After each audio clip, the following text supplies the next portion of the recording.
Okay, welcome back. This is the high point of the conference. Our keynote speaker, Professor Roger Freitas from Eastman School of Music, University of Rochester, where he's professor of musicology. His work has primarily addressed two fields: Italian secular vocal music of 17th century and the vocal performance practices of the 19th. In both areas, he has been interested in exploring the role of gender norms. His first book, very famous, Portrait of a Castrato, on the life of Atto Melani, won the Philip Brett Award of the American Musicological Society, and is, I must say, rather wonderful article, Singing Herself, Adelina Patti and the Performance of Femininity, received the H. Collins Lim Award again from AMS. Is the critical editor of an edition of Luigi Rossi first opera Il Palazzo Incantato, which is in press with AR editions. And his newish project is a substantial study of on the vocal chamber music of Barbara Strozzi. So we are lucky enough today, I guess, to have a taster about this new of this new project. Roger keynote is entitled Barbara Strozzi, the Allure of an Unsung Voice. And let's welcome Roger with a big applause. Thank you. Thank you.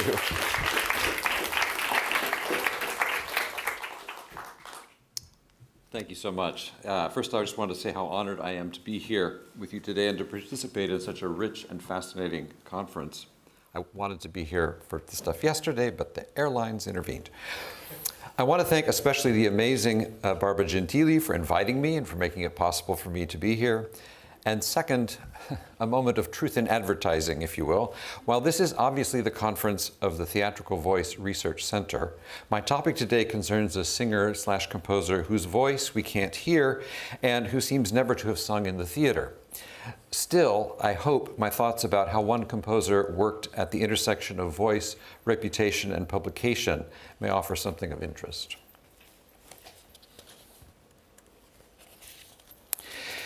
Anyone who's taken a music history course in the last 25 years, or even attended concerts of early Baroque music, has likely heard of Barbara Strozzi.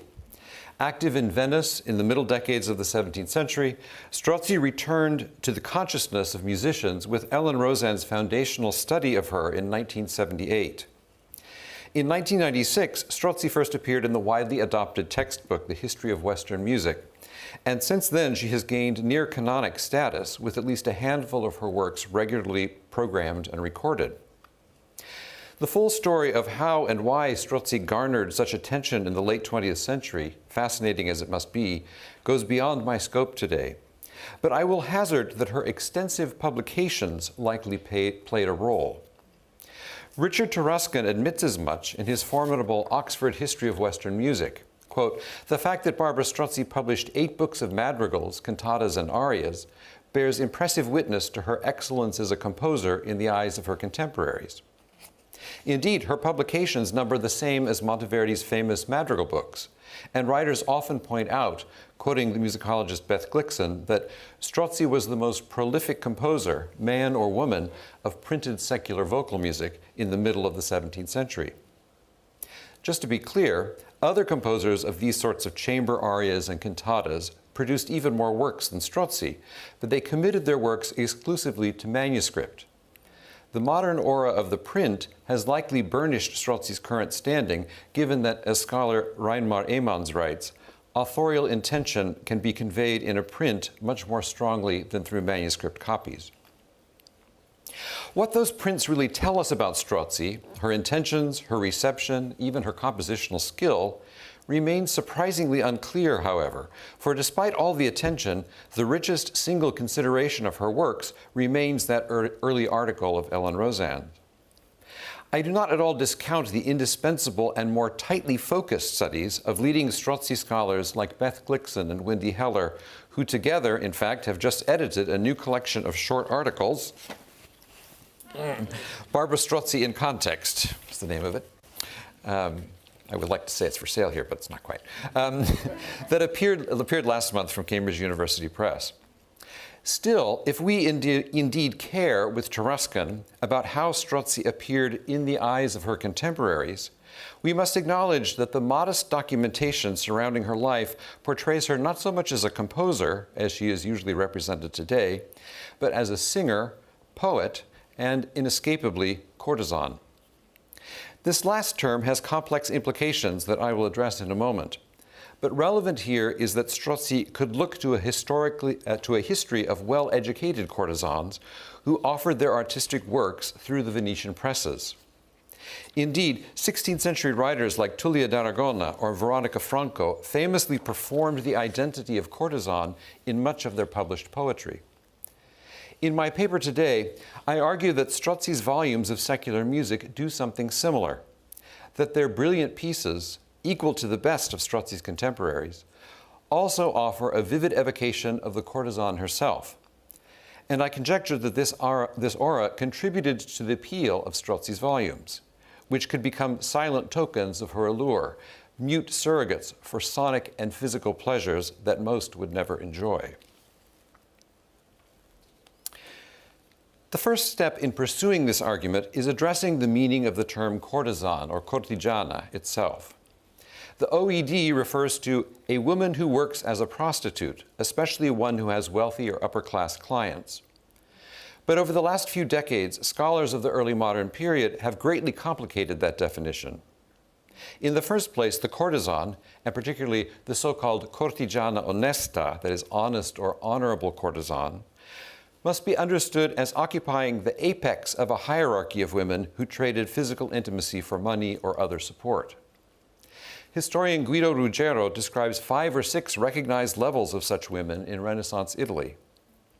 Occupying the top of this hierarchy demanded not only beauty and personality, but also an unusually thorough education in literature, the arts, including music, and the social graces. Ruggiero relates the case of a certain Andriana Savrognan, whose mother served as a housekeeper and courtesan in aristocratic homes where her daughter learned to read, write, and behave like the elite. Andriana grew up to be one of the leading honest courtesans of the late 16th century Venice, and ultimately even married into the patriciate. As this example suggests, the life of the cortigiana onesta differed enormously from that of the lesser meretrici, or streetwalkers.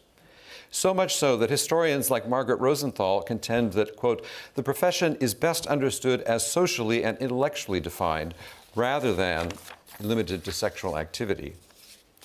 Indeed, the honest courtesan inhabited a social position that both exploited and violated contemporary gender norms.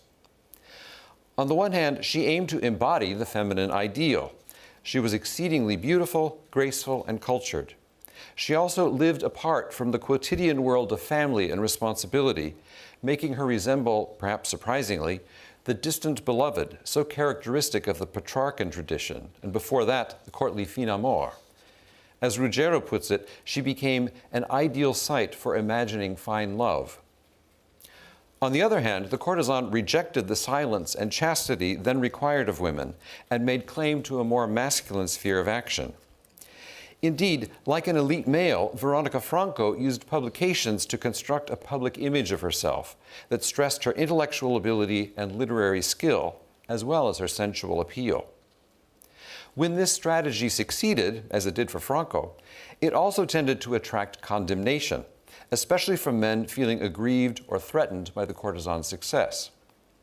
But in the words of Italian scholar Courtney Quaintance, even as male writers sought to defame and disempower the courtesan, she emerged from their texts as an independent, powerful woman who refused to conform to male expectation and desire. The very fact that she was considered threatening enough to be the subject of such forceful condemnation is evidence itself of her power. Did Barbara Strozzi fit this pattern? Roseanne's earliest account of Strozzi's life already suggests that she did. Barbara was born to Isabella Garzoni, the longtime housekeeper of Giulio Strozzi, and likely the courtesan La Greghetta, the Little Greek, mentioned in a poem by the Venetian librettist Giovanni Busanello. Giulio's adoption of the daughter of his housekeeper hints that Barbara was his child.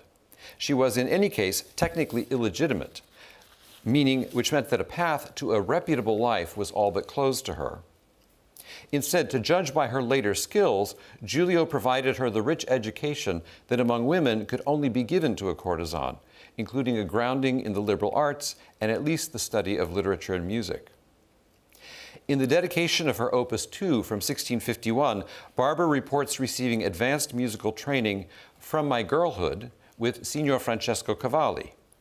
Cavalli was the leading opera composer of the era and had worked closely with her father. When Barbara was 15, Giulio established the Accademia degli Unisoni as a venue for her to converse with and sing for the most cultured gentlemen in Venice. But for an unmarried girl to have performed thus before groups of men would have put her reputation in question. And indeed, 3 years later, Barbara, her father, and the Academy itself were attacked in a series of anonymous satires that expressly charged the singer with promiscuity. Further evidence of Barbara's status emerged in more recent research. In 1981, Ellen and David Roseanne together published an essay arguing that a painting by Bernardo Strozzi, who's no relation, represented Barbara herself. As they pointed out, the characteristics of this now ubiquitous image, the exposed nipple, the flower in her hair, the musical trappings, and particularly the notated duet and waiting violin, all read as signs of sexual availability.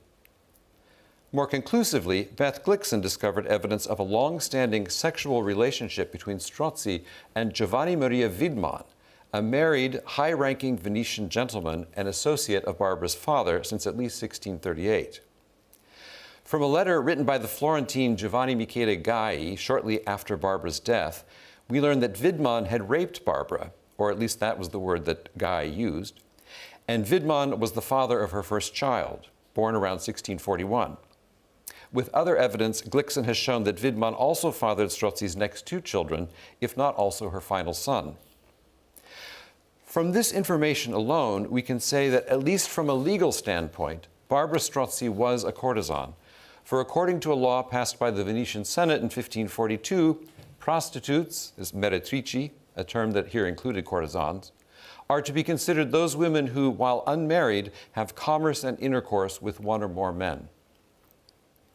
While some have recently argued that Strozzi's relationship with Widmann makes her look more like a concubine than a courtesan, about which I could say more if someone wants to ask, a comparison of Strozzi's known lifestyle to that of Venetian concubines argues that she better matches the model of Tullia, Veronica Franco, and other honest courtesans.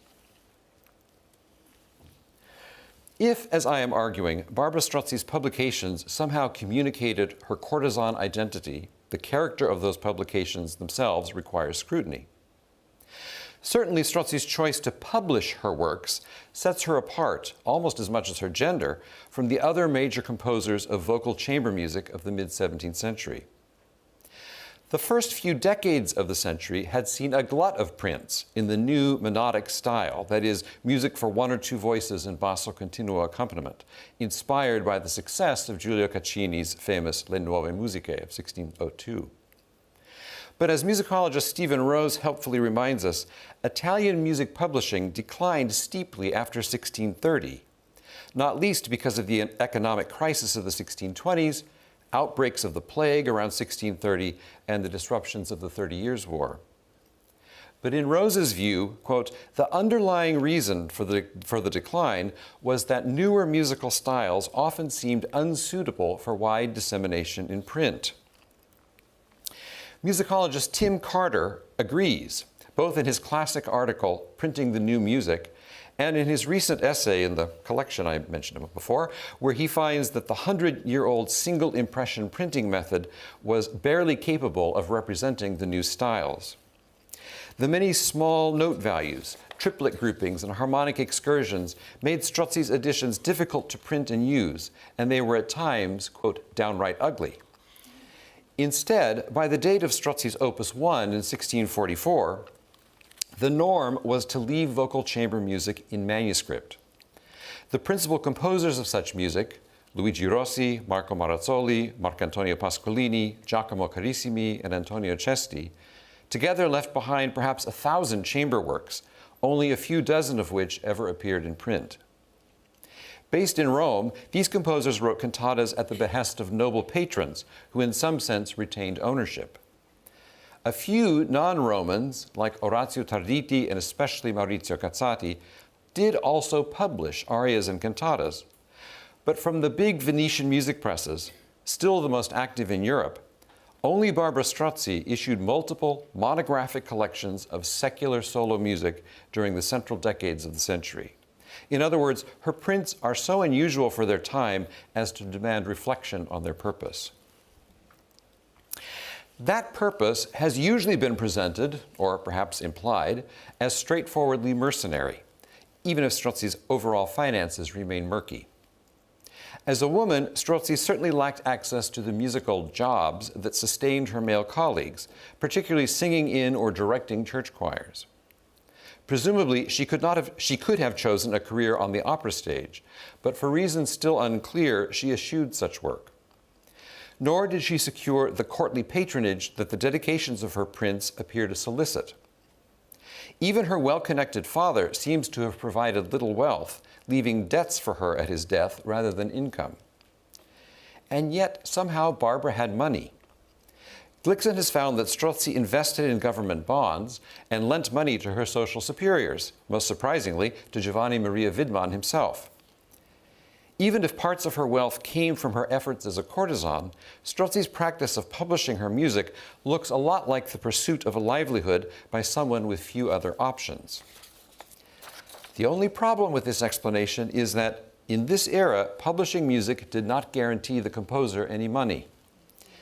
Admittedly, the economics of early modern music publishing remain unclear, largely because so few contracts survive. Still, Jane Bernstein has shown that, at least in the 16th century, music publishers tended to follow one of two strategies. If a volume looked to be a hit from a proven composer containing a popular genre, the publisher might cover the printing costs and pay the composer a flat fee. If the prospects look riskier, however, the publisher would require the composer to pay some or all of the expenses in return for a share of the profits, if any. As Bernstein explains, editions devoted exclusively to the works of one composer, many of which went through only one printing run, fall into this second category, what we would now call, for want of a better term, vanity publications. We should assume then that Strozzi had to front some or all of the capital. While this arrangement involved greater risk, it also offered the chance of greater reward. But as far as we can tell, none of Strozzi's collections were blockbusters, or at least none appear to have gone through a second run. Still, all but her Opus 1 came from the same press, suggesting that whatever the financial arrangement, both Strozzi and her publisher remained satisfied. Of course, the third important player in the economics of publishing was the dedicatee. The reasons for dedicating a print to a prominent person could vary, from strengthening existing patronage ties to seeking new patronage to simply taking money to put someone's name on the title page. But while Strozzi may have hoped that one of her many lofty dedicatees would offer her long-term support, Tim Carter's recent physical study of her prints suggests her practice was likely closer to the simpler exchange. Indeed, Carter shows that in her Opuses 5 and 8, that they exhibit anomalies in their gathering structures and page numbering, anomalies that seem to have resulted from Strozzi inserting dedicatory pieces after the printing process had already begun. In other words, she sent these collections to the press before finalizing her dedicatee. At least in these cases, then, the central purpose of the prints, the reason she published, appears not to be the monetary value of a dedication. If that is true, and I realize the case is not airtight, the prints themselves suggest that Strozzi published for reasons beyond the financial. As I said at the start, I believe that beyond whatever they might earn, Strozzi intended her prints to construct a specific public image of her as a cortigiana onesta. As I've mentioned, models of such a tactic certainly existed, none more relevant than that of Veronica Franco.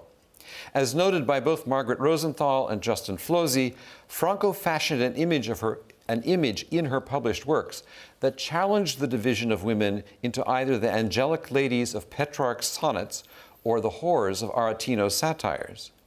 As Flosy puts it, Franco brings herself down to earth, openly celebrating sensuality and sexuality instead of shackling herself to the role of love's victim.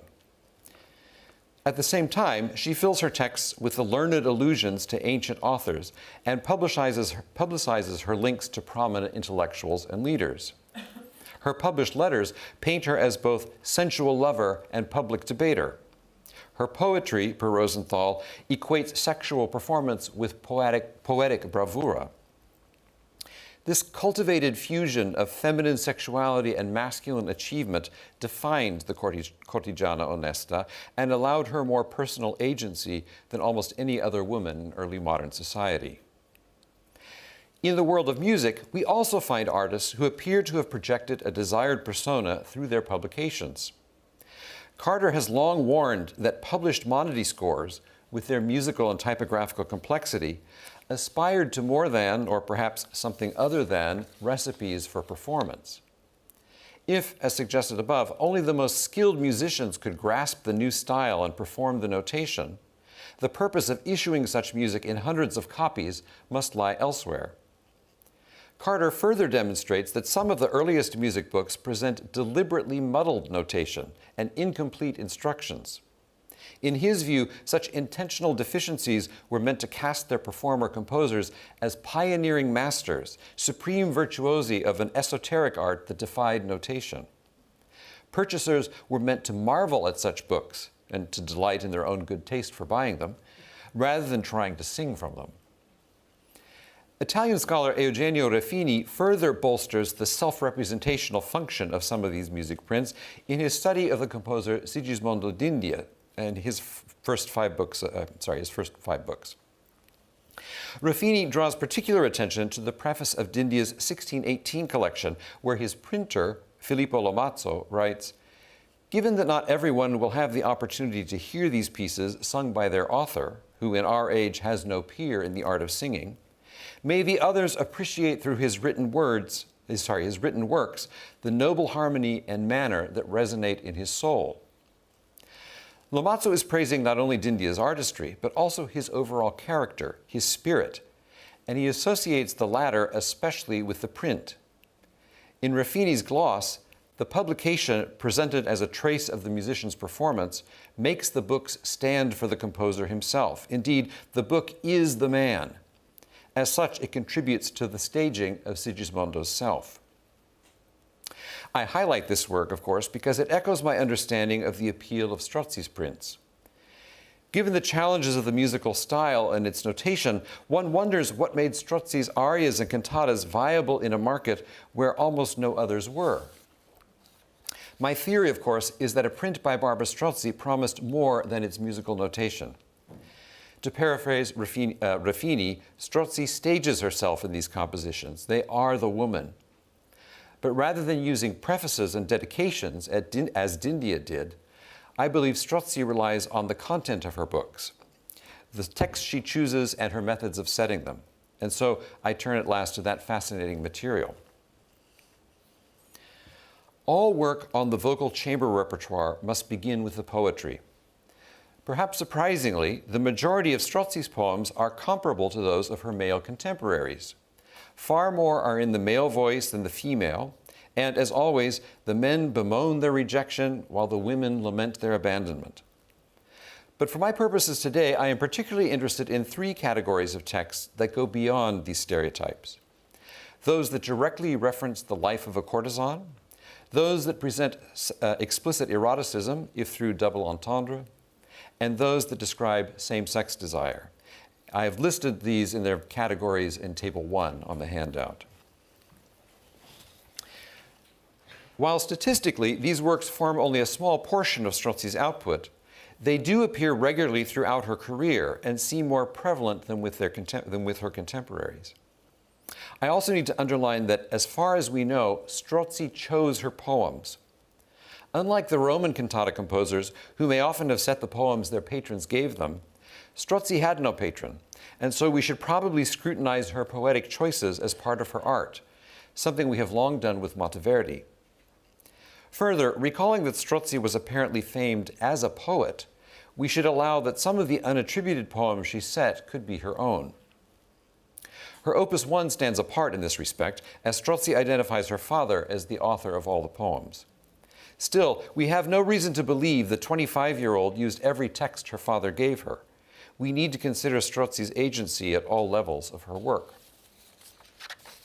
While I could talk about virtually any of the pieces on Table 1, I begin with L'Usignolo from Strozzi's Opus 1. You can see Poem 1 on the handout for the text. And I'll be talking about these poems in some detail, so it's good to check there.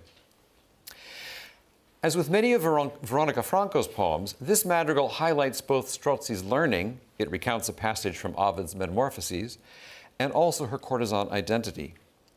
The full title of the work, The Nightingale, Athenian Maiden Raped by the King of Thrace, already introduces the violence that is central to Ovid's story. The Athenian girl here is Philomela, or sometimes Philomena, who was raped by her sister Procne's husband, Tereus, the king of Thrace. When Philomela threatened to denounce Tereus, he cut out her tongue. So Philomela wove a tapestry, as one does, to get the message to her sister. And in revenge, they together killed Tereus's and Procne's son and served his cooked body to Tereus as a meal. When the crime was revealed, Tereus chased the sisters so tirelessly that they begged the gods to save them, which is how Procne was turned into the swallow and Philomela the nightingale. I want to read the translation of just this fairly short poem. That poor nightingale unfurls the splendor of her melodious language and recounts her sorrow to the spring, to the meadows, to the forest, to the winds. Philomela laments the wrongs and offenses of a faithless Thracian and sings not of love, but with an angry tongue calls upon heaven to destroy traitors. Who would believe that wrath stirs so sweet and gentle a voice into song? We too, O avaricious beauties, now that the payments for our tender affections are rare, sing more out of anger than pleasure. Petrarch, this is not. Even though Giulio wrote the words, it is hard not to read the address to we avaricious beauties as Barbara herself speaking to or for her fellow courtesans. On the one hand, the text almost reads as a personal cri de coeur, especially given Barbara's own potential rape by Widmann a few years earlier. On the other, her decision to set such a poem to music and publish it in her first collection suggests how she will make her sexual life part of her public image.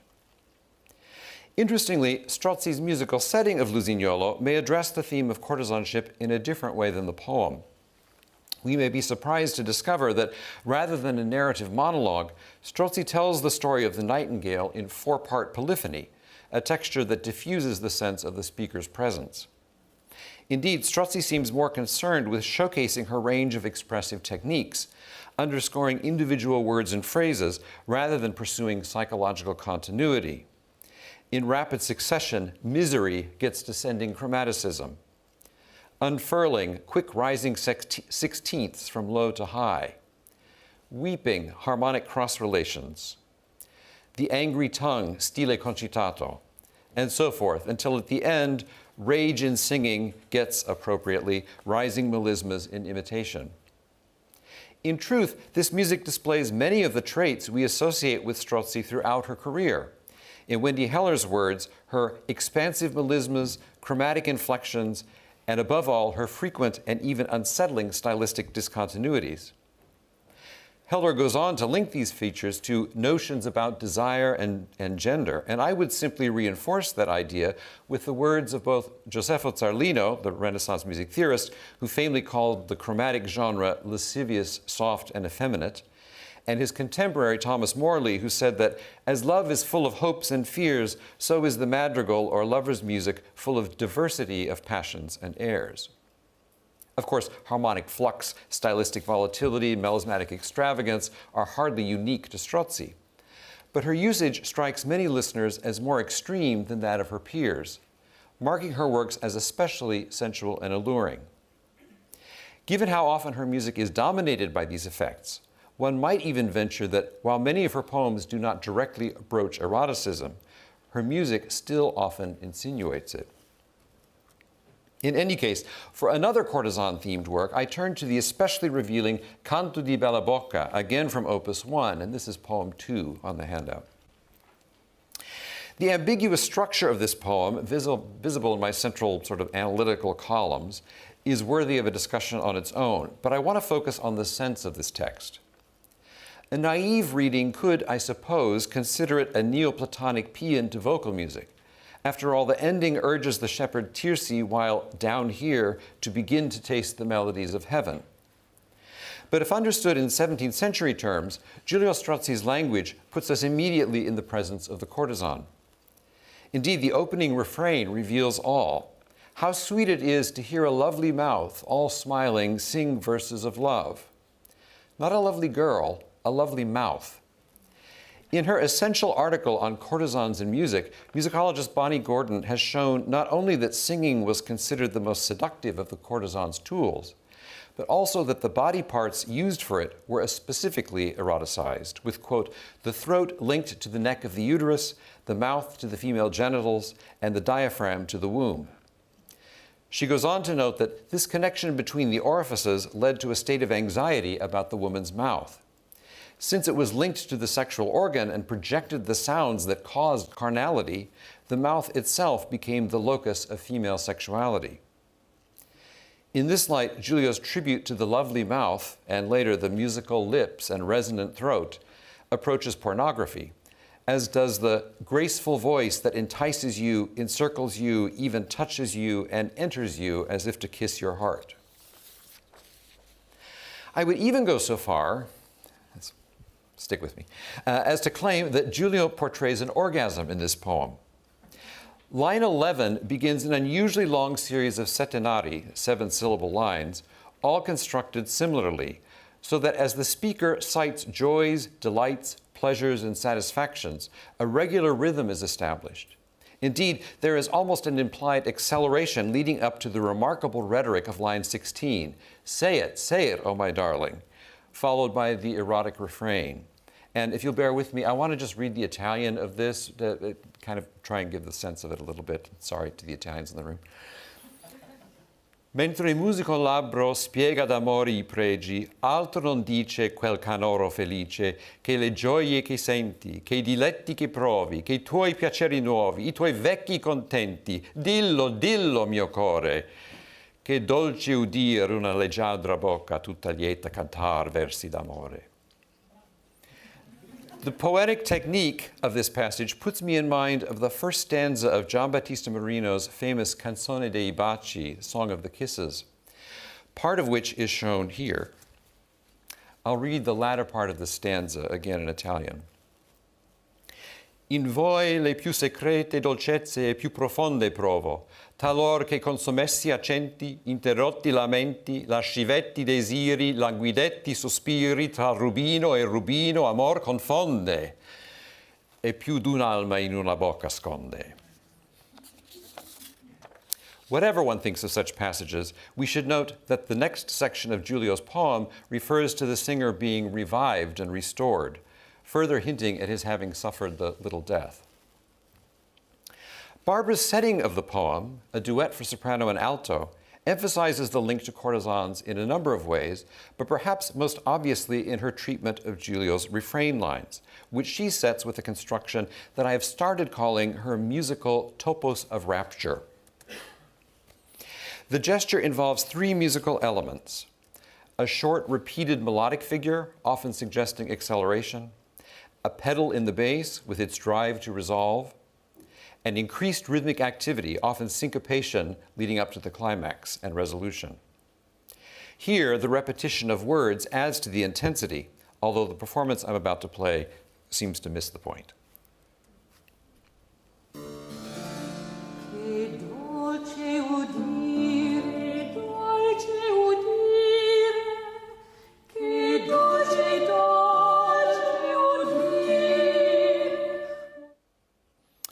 Strozzi does something similar in Al battitor del bronzo from this same collection.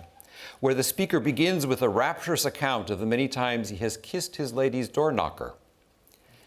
Pedal, short repeating figures, rhythmic acceleration, and then resolution. To my mind, the construction recalls a more famous appearance of it at the conclusion of the duet between Nero and Lucano in Act 2, Scene 5 of Monteverdi's famous opera L'Incoronazione di Poppea. There, following a languorous passage over a major descending tetrachord, the bass line suddenly gets stuck on pedal E, with Nero ever more rapidly repeating his short, syncopated ai figure before both parts finally ecstatically resolve.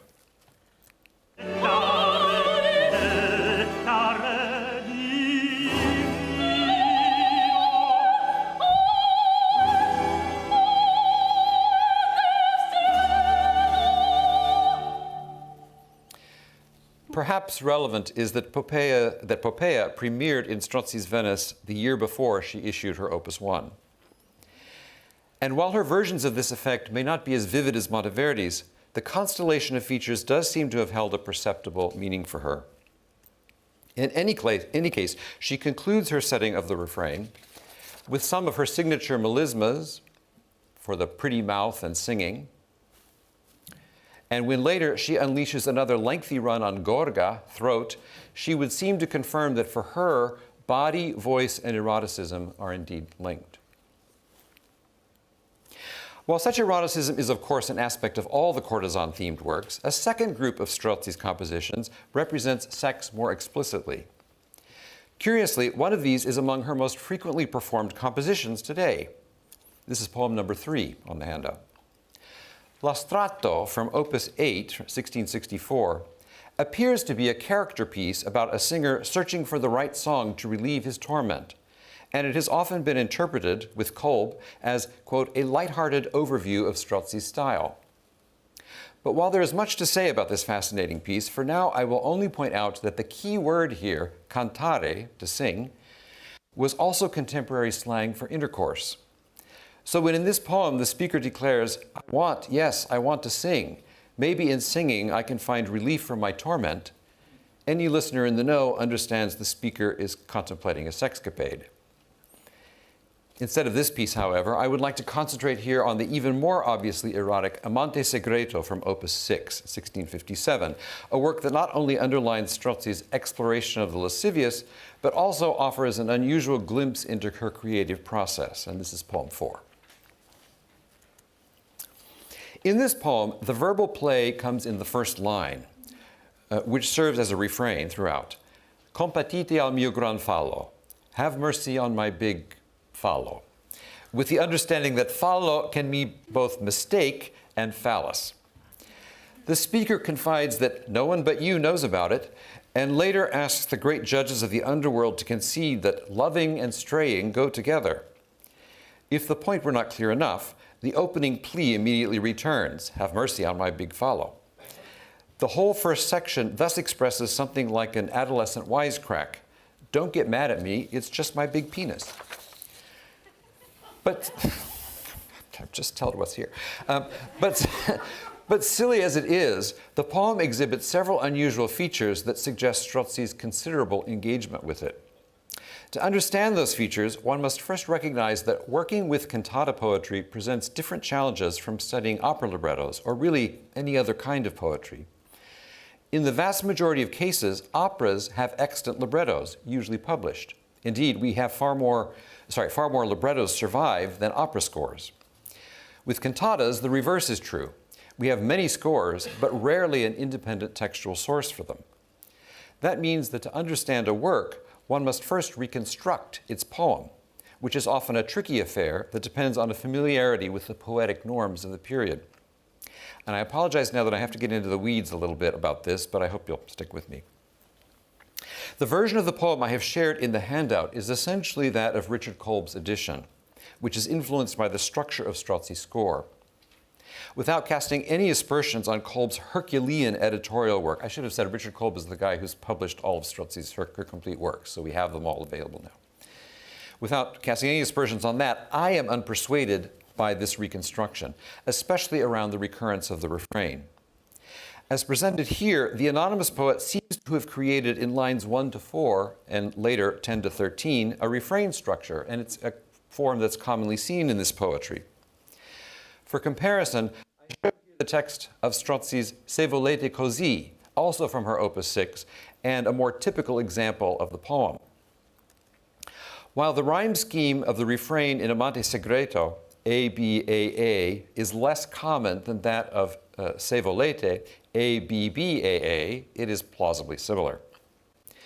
Truly, sorry, I should have hit the button. There we are. Truly anomalous, however, is the recurrence in Amante of the B rhyme at the start of the internal stanza. That is, pietosi in line 5 really should not be rhyming with amorosi in line 2.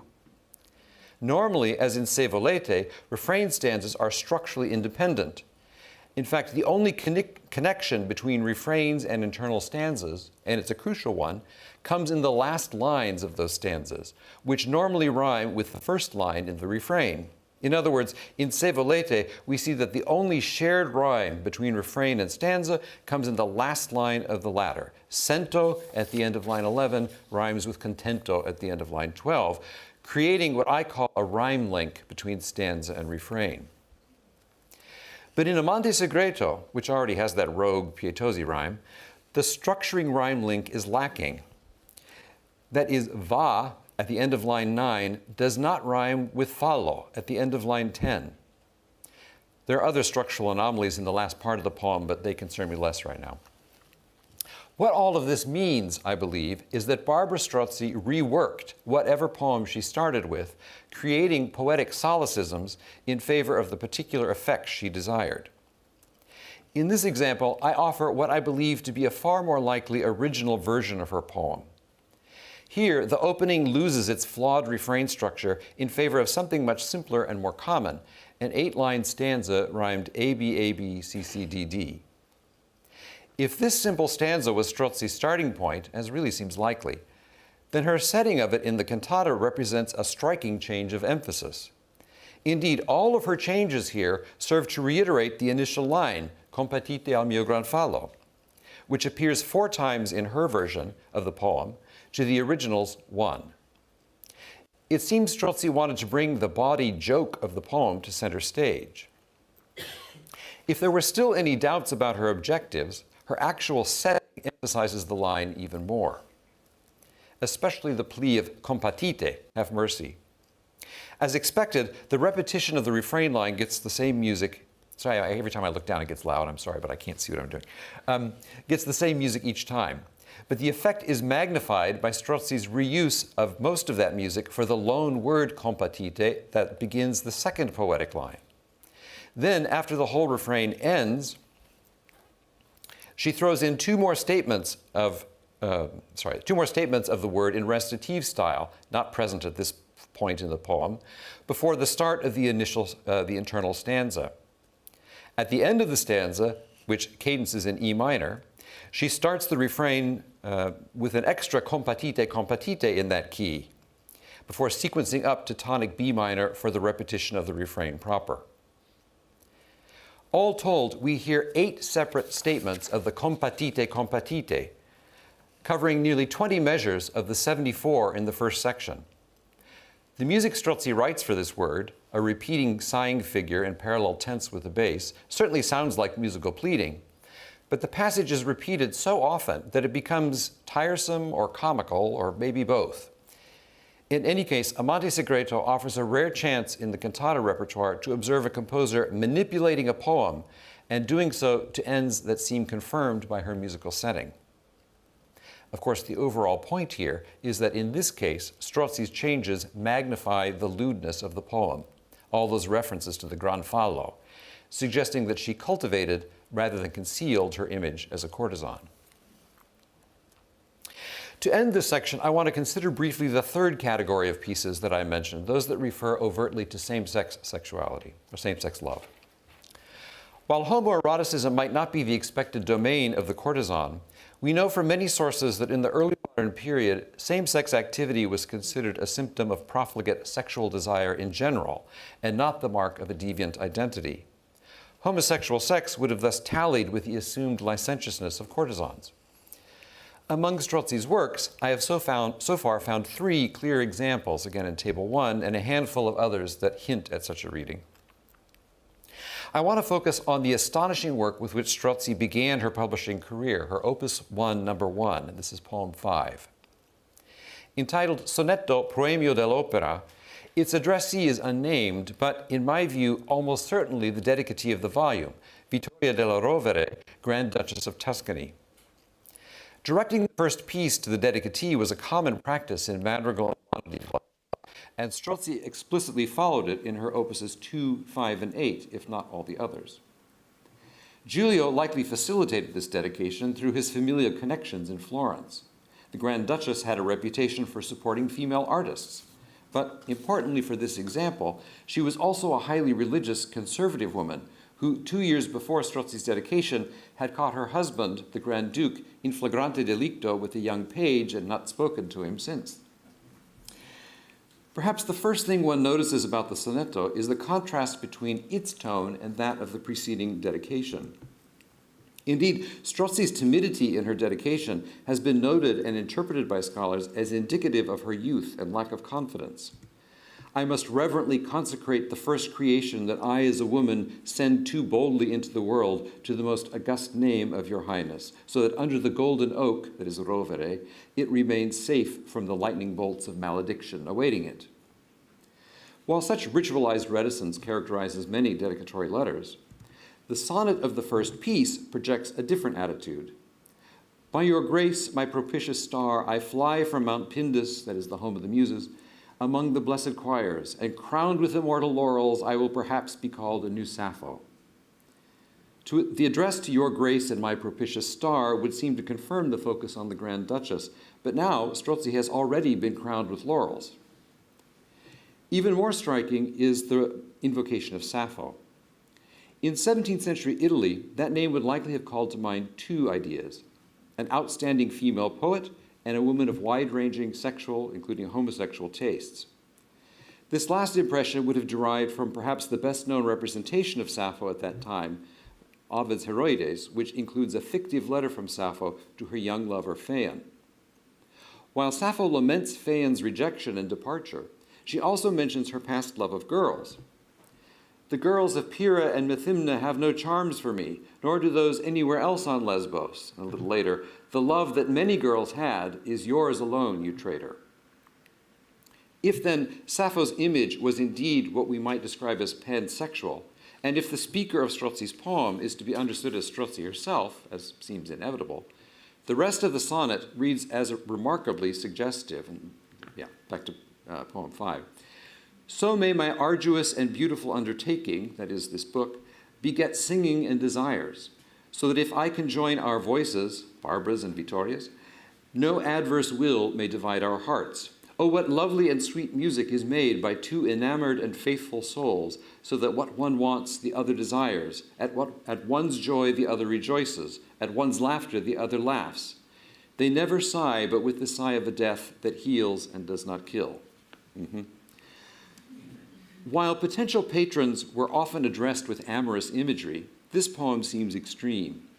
Is Barbara, through the words of her father, really suggesting an orgasmic intertwining of voices and spirits with the Grand Duchess of Tuscany? Her music does support such a reading. In the first place, she sets the poem for 2 sopranos, presumably manifesting our conjoined voices. Indeed, Strozzi divides the text between the 2 voices in ways that suggest distinct identities. I find this particularly true.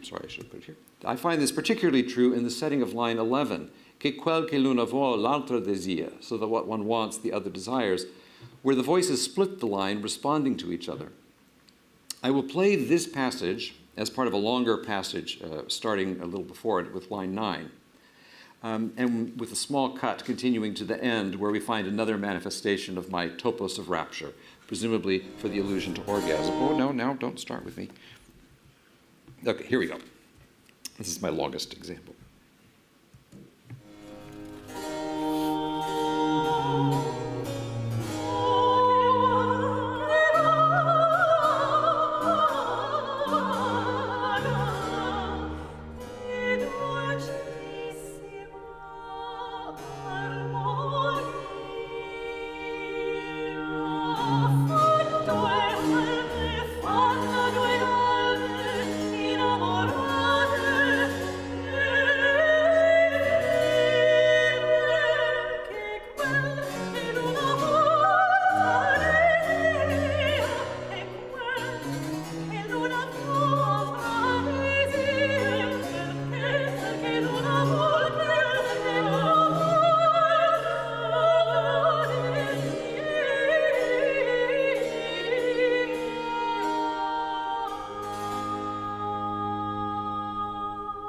Short cut here, and it continues.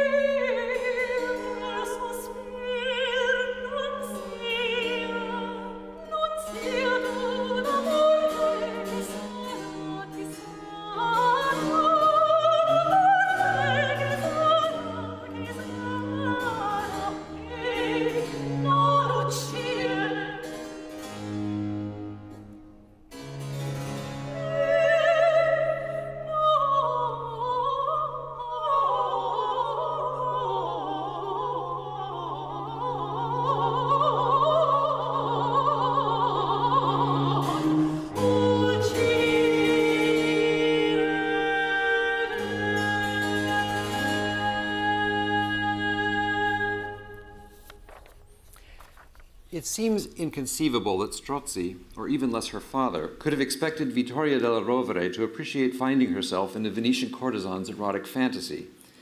I can only agree with Kolb that, quote, Barbara and her father seem to have been willing to take advantage of sexually charged notoriety in constructing her public image. By exploring this handful of varied works, I hope to have suggested some of the ways Barbara Strozzi could have encoded her identity as a courtesan into her scores. To conclude, then, I return to the question of the audience for her prints. Who was buying such difficult musical scores in a marketplace that otherwise shunned them?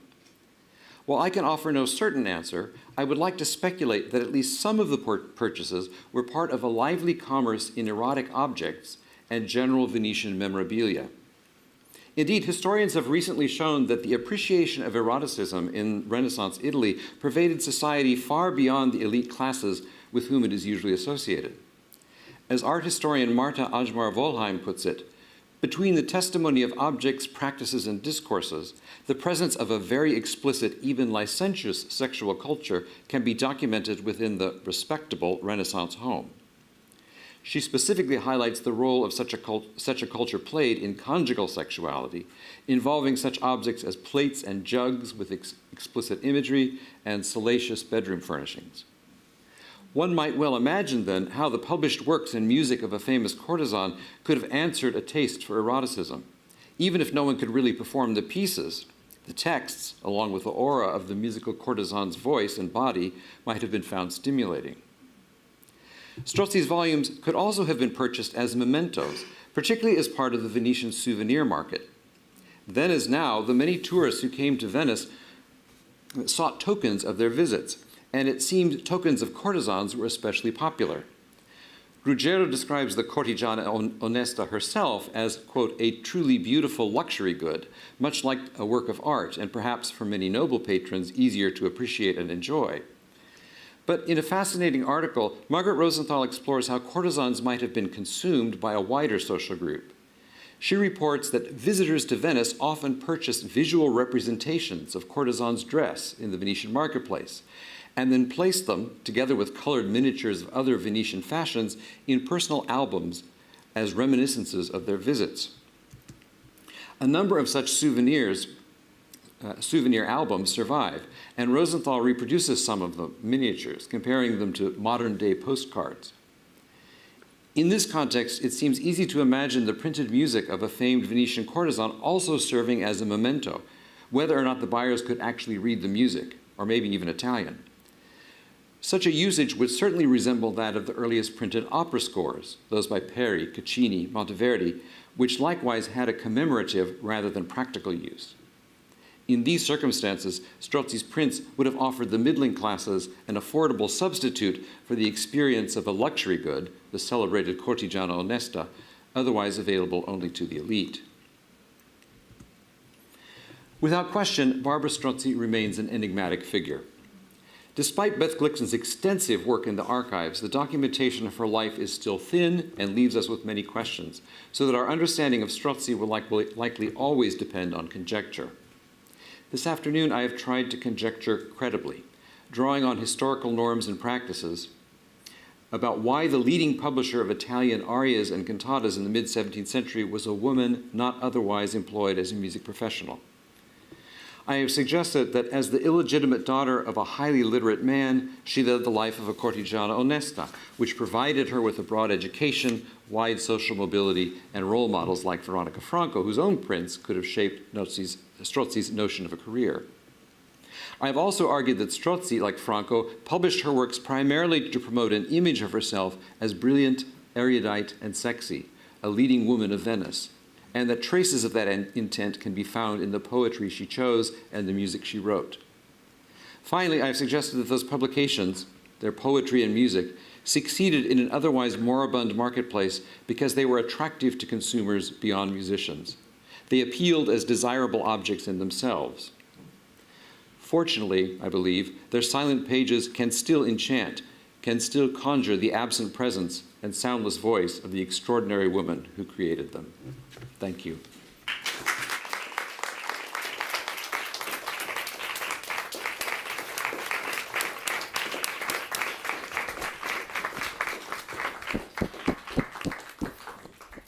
Thank you, thank you.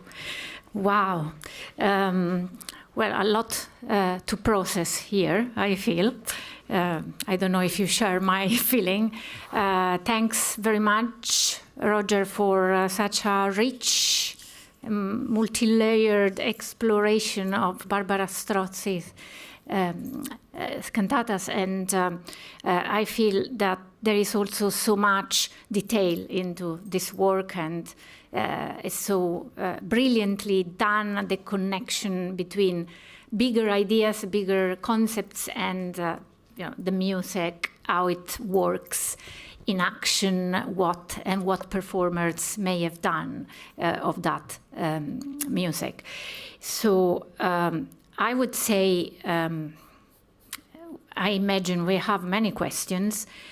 We also have reached, filled the hour, so perhaps we should break now, go for lunch, and you can harass Roger over lunch with questions, because I feel, we would have time for half a question, and I don't feel that is makes justice to it. So let's thank Roger again.